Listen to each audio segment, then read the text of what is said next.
Welcome to Your Idaho, brought to you by the Gem State Patriot. My name is Bob Neugebauer, and my guest today is the former Senator Russ Fulcher. It's nice to have you here today, Russ. Thank you. Feels good. First time in 10 years that I'm not down in the fray, and you know what? That's okay. I'd rather be here with you. Well, I hear there's a lot of rumors that you're coming back at some point. Hey, you know what? I'm not dead. I got a few years left, I hope. So we'll see. Well, I kind of like to start our discussion off today on the issue of Common Core. It's a very hot issue right now. Our legislators like to call it Idaho Core, and most of the citizens call it rotten to the core.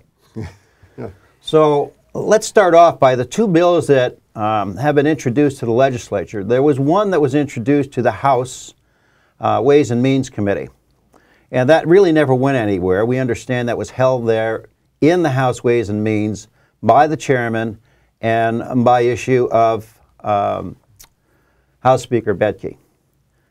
There is another bill now that was moved along to the Senate. That's 1065. And we understand now that there's a lot of pressure by the leadership, the Senate leadership, and Governor Otter to keep this bill closed into that committee.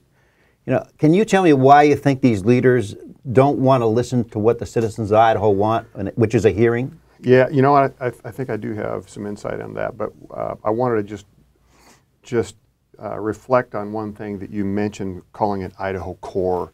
I've learned that over time, when a specific issue gets a name, right, and it gets its own nickname, right, then that's a red flag sign, because like Idaho Core, they wanted to call it Idaho Core instead of Common Core, right? To make it, the perception be that it's something that's Idaho-based, right? And it's really not. Well, it's like your healthcare exchange. Sure. Well, there's another one right there. And so whether it's, Idaho Medicaid expansion or Idaho option or whatever. Redesign, yes. Yeah, so some kind of like that. If it gets a nickname, there's a red flag. Absolutely. Okay? So anyway, we got the red flag. Bob, I think here's a major driver why there are those who want to see this thing held and not changed. If Idaho were to back out of Common Core or to move away from the SBAC test, for example, then the feds won't like that. And we're dependent on the feds. And 36% of the budget. 36% of the budget. And I know that everybody says, well, hey, this is not a federal requirement, it's not a federal mandate, but you know how that works. Sure. If you don't comply, then you don't have the ability to go apply for some of these federal grants. And so there's many in leadership roles, and I think that's why ultimately, the governor's office was behind it, why the superintendents have been behind it is, hey, this is something the feds want to do. This is something that puts us in a better light, makes it easier to go chase some of this grant money. And I think it's bad policy, and it's driven by the wrong thing. Well, there's two things that really concern me. Number one, the Republican National Committee has come out against Common Core.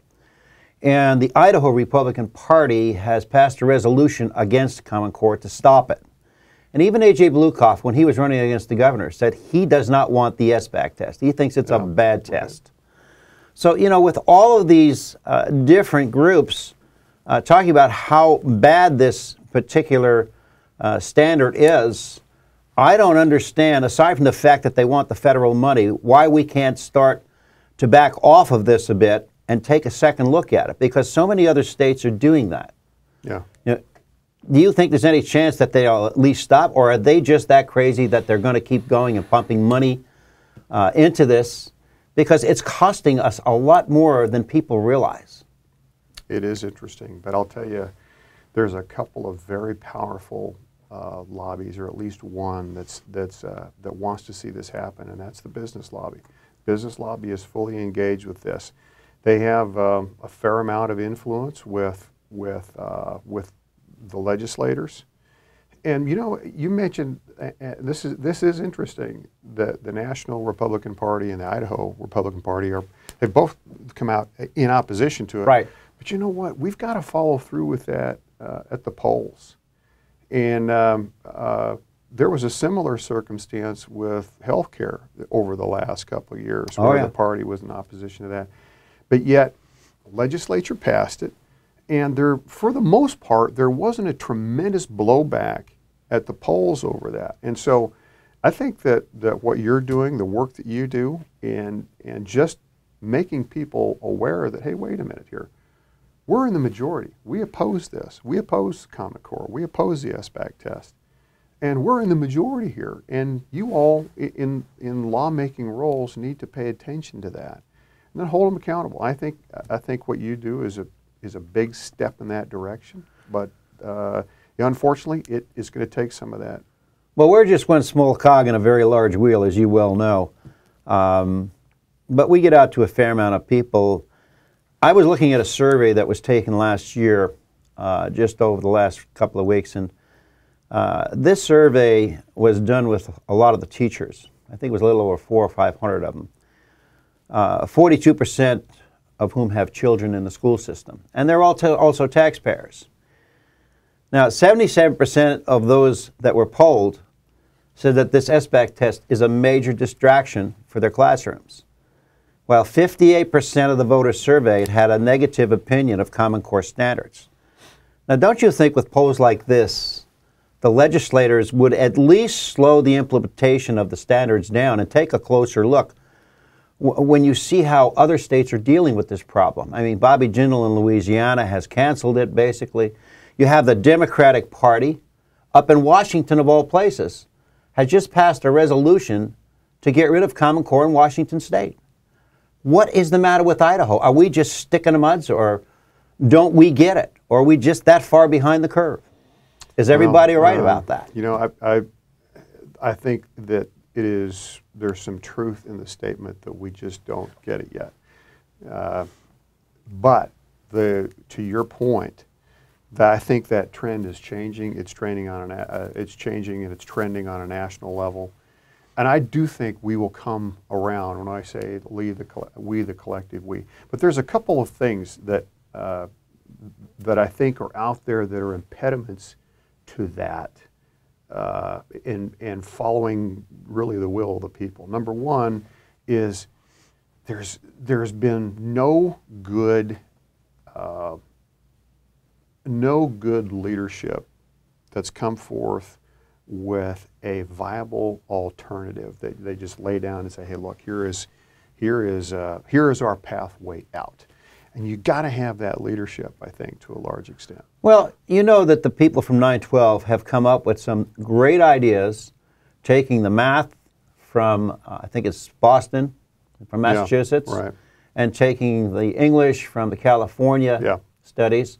Yeah. And in fact, even up in the Madison district, they're using the MAP test. They're not using the SBAC test. Yeah. And I'm sure they're going to test and see what happens here in the state.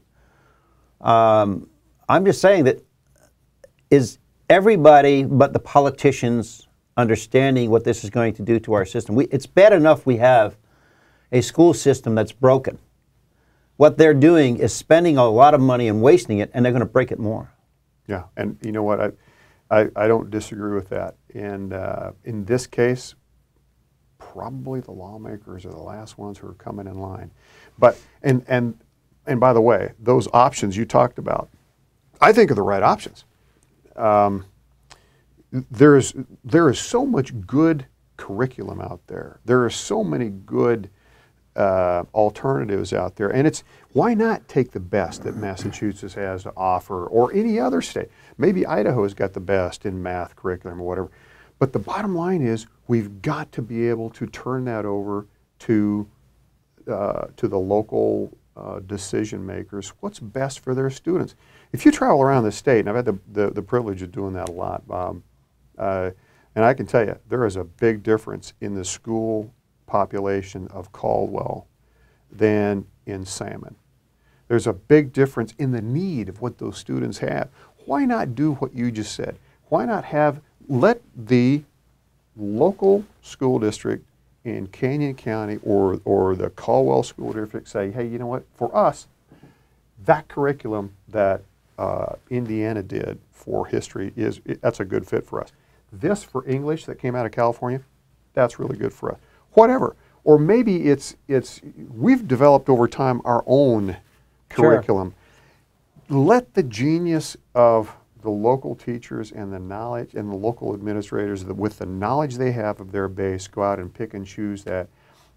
Not to ramble on this too much, but the SBAC test is a big part of this. And I don't know if you had a specific entree to that, but I'd like to talk about SBAC at some point. Well, let me just try to get into that, because that was the next point I was going to make, believe it or not. Other states have had a lot of problems with the SBAC test, and these are the primary complaints. Too much testing, the tests are too long, there are ambiguous questions on the exams, the children are reacting viscerally to the test, there's a low passing rate, the college readiness benchmark is just irresponsibly inflated. And the tests are putting the financial strain on the schools. No one has access to these test questions. So how do we know if these are the appropriate questions or even a test for the kids? We don't, and it doesn't come from Idaho. And therein lies, I think, the red flags that we need to pay attention to that should tell us something is wrong. Bob, it's common practice, it's human nature for teachers to teach to the test. I mean, you want to see your kids succeed.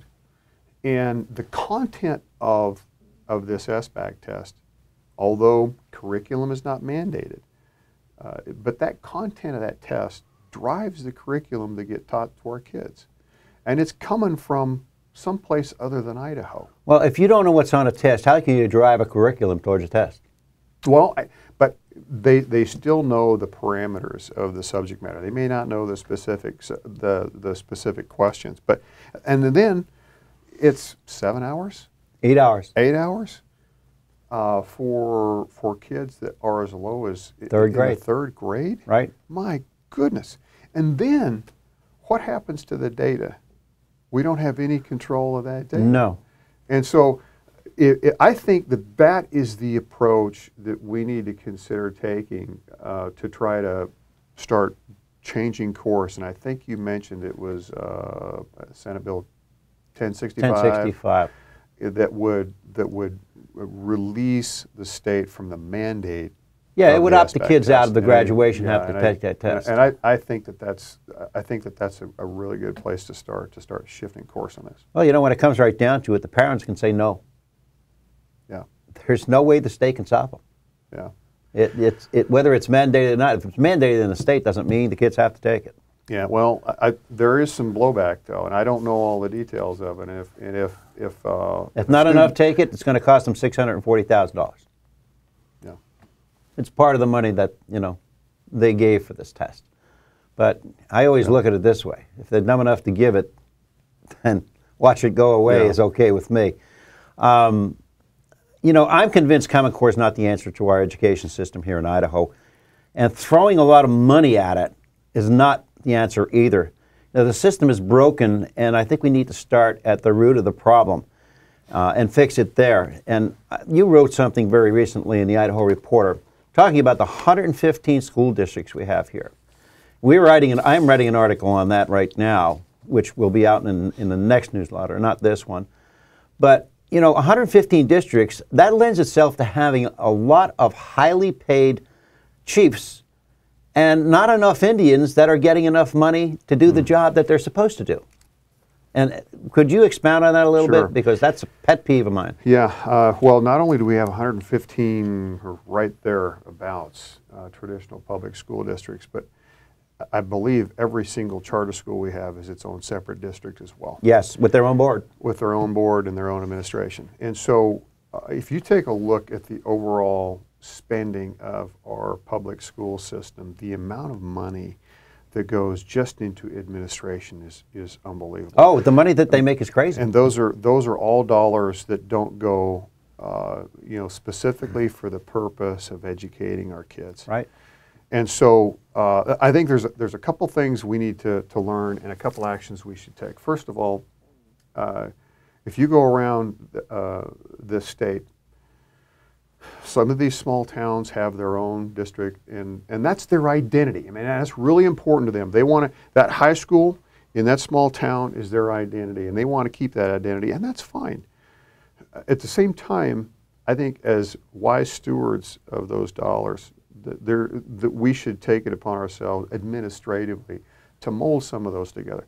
Look at what West Ada School District, which is used to be called Meridian School District. It's enormous. They get some of the least amount of money per they student. do. $4,700. That's right. And in part, you know, they've got they have merged a lot of that administrative those functions, and a relatively small number of administrators cover a huge number of kids. Conversely, you start going around the state, and you've got each one of these districts with a separate administration budget, right. separate, and it's all duplicated. And I think we could still honor the local desire to keep their identity, but be much wiser in how we spend those dollars administratively if we would just come together and merge some of those. Well, you know, I am a proponent of giving the teachers more money. You and I both know the Ambrose School. I've just spent some time down there. 400 students, one of the highest scores in the state, if not the highest scores for kids going on to college. 92% of them go on to college. Tuition, $4,000 to $6,000 a year. Yeah. Excuse me, we're paying an average of $6,700 per student. We don't get anywhere near the education we do. Yeah, and you know, that's a really good point, and that made me think of one other thing. And by the way, the performance of those students is off the charts. Oh, I know. And every year, the homeschool community comes down to the Capitol, and they put on an open house in the rotunda of the Capitol, and they have all these exhibits of these projects that the homeschool community does. It's unbelievable. I mean, some of the things those kids are doing. But that reminds me of another point that I think culturally we have to be mindful of and take consideration of. Over the last several decades, Bob, I think we have asked our schools to do things they were never designed to do.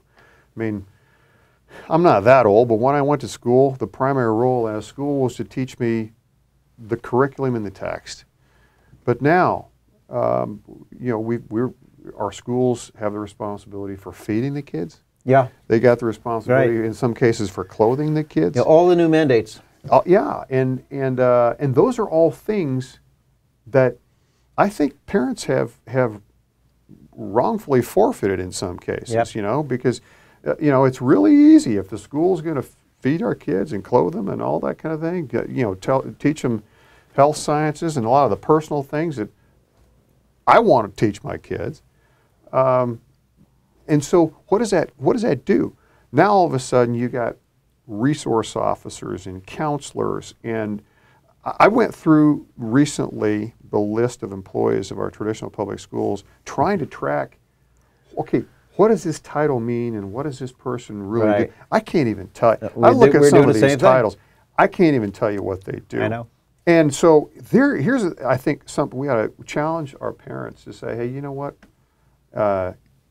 Parents be parents. Now, you can't really legislate that. That's got to come through our culture. But one of the reasons a school like Ambrose is doing so well is because you do have those parents engaged, and they're holding those kids accountable. They're doing their homework every night, and the parents are making sure they do it. And you know what? They perform. And so proper role of the school versus proper role of the family, I want to see the parents engage heavier. I agree. You know, I was talking to a teacher the other day. She's still in a school system with one more year. And she says, you know, Bob, she says, I am so tired of listening to the parents telling me they don't want their kids to have homework. And I think the reason is that they don't understand the homework the kids are taking home. They don't know how to help them. It's the Common Core. Yeah, there you go. Well, we come full circle. Oh, gosh. Yeah. Well, thank you very much for being with us My pleasure. today, and we hope to have you back soon. Look forward to it. Thank you. Okay.